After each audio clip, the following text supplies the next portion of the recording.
Este es el ejemplo 6.1.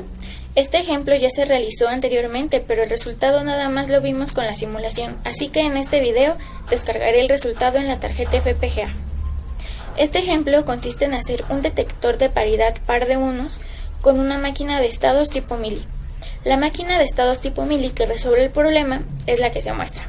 Como vemos, consta de 3 estados. S0 es nuestro estado inicial, None es el estado en el que la máquina va a permanecer mientras se tenga un número non de unos, y finalmente tenemos el estado par. En el estado par es donde la salida se activará si el número de unos que hay es par. Si nosotros estando en el estado E0 tenemos como entrada un 0, la salida va a ser un 0 y va a permanecer en el mismo estado. Si nosotros estando en el estado E0 se tiene como entrada un 1, la salida seguirá siendo 0 puesto que es el primer 1 que entra, pero pasará al estado non.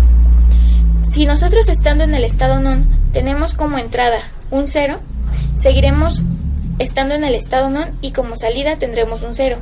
Pero si estando en el estado non se tiene como entrada un 1, pasará al estado par y como salida se tendrá un 1. Si estando en el estado par siguen entrando ceros, la salida seguirá siendo un 1, puesto que hasta este punto se ha obtenido un número par de unos. Si estando en el estado par entra de nuevo un 1, ya no tendríamos un número par de unos, en dado caso tenemos un número non de unos, por lo tanto del estado par regresa al estado non y la salida es 0, y así sucesivamente. Se pide que realicemos este ejercicio con flip-flop tipo D. Como se están ocupando 2 bits, también necesitamos 2 flip-flop tipo D, que los llamamos D0 y D1. Este flip-flop tiene la particularidad de que D es exactamente igual al estado Q siguiente, por lo tanto D1 es igual a Q1 siguiente y D0 es exactamente igual a Q0 siguiente. También se puede llenar esta tabla, la columna de los flip-flop, fijándonos en el estado Q1 y Q1 siguiente para D1 y Q0 siguiente para D0 de acuerdo a esta tabla. Para que esto se pueda programar utilizando VHDL se tiene que hacer una reducción de D1, D0 y S para la parte combinacional. Como vemos aquí se muestran los mapas de Carnot reduciendo D1, D0 y S, de las cuales se obtienen estas 3 ecuaciones que son las que vamos a programar en el combinacional. Como sabemos, el circuito secuencial se forma por la parte combinacional y por los flip-flop. En esta tenemos la parte combinacional de las reducciones que hicimos, donde vemos que tenemos la entrada y tenemos también la salida, que en este caso le pusimos S. Aquí tenemos los flip-flop y estos van a tener su entrada de reloj, a la cual aquí programándola con VHDL se va a poner un divisor de frecuencias y es el que se muestra acá. Se pone un divisor de frecuencias porque la tarjeta FPGA tiene una frecuencia con la que no es visible al ojo humano y por lo tanto no podríamos ver nada en la tarjeta, pues entonces para eso se pone.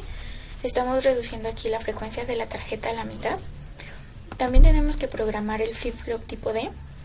Como estamos ocupando 2, lo vamos a reutilizar en el top final y también programamos la parte combinacional, donde aquí tenemos las operaciones que se reducieron de D1, S y D0. Finalmente tenemos el top, donde estamos uniendo todos los programas anteriores y aquí estamos metiendo también el divisor. Tenemos 3 flip-flop que lo vamos a explicar un poquito mejor cuando mostremos el RTL y tenemos también la parte combinacional. El RTL es el que se muestra. Como vemos se tiene el divisor de frecuencias, que la salida de, la frecuencia ya dividida va a entrar a los 3 flip-flop que se están ocupando. Este último flip-flop es para mejorar la estabilidad del sistema cuando esté detectando números pares de unos. Aquí tenemos la parte combinacional, tenemos nuestra salida y también tenemos aquí la entrada que entra directamente a la parte combinacional. Y a continuación mostraré el resultado utilizando la tarjeta FPGA. Aquí ya se descargó el programa en la tarjeta Inicialmente el sistema se está alimentando con ceros. Este es el switch de la entrada y en este LED se visualizará la salida. Si ahora el sistema le ponemos la entrada en 1, el sistema empezará a prender el LED cuando la máquina de estados detecte un número par de unos y se apagará el LED cuando el sistema detecte un número impar de unos. Si nosotros la entrada la ponemos en 0 cuando el LED se encuentra prendido, quiere decir que detectó un número par de unos, pero ahorita sigue recibiendo como entrada puros ceros. En cambio, si la entrada la ponemos en 0 cuando el LED está apagado, quiere decir que detectó un número impar de unos y se sigue alimentando actualmente con 0. Y con esto se comprueba el funcionamiento de la máquina de estados utilizando una tarjeta FPGA.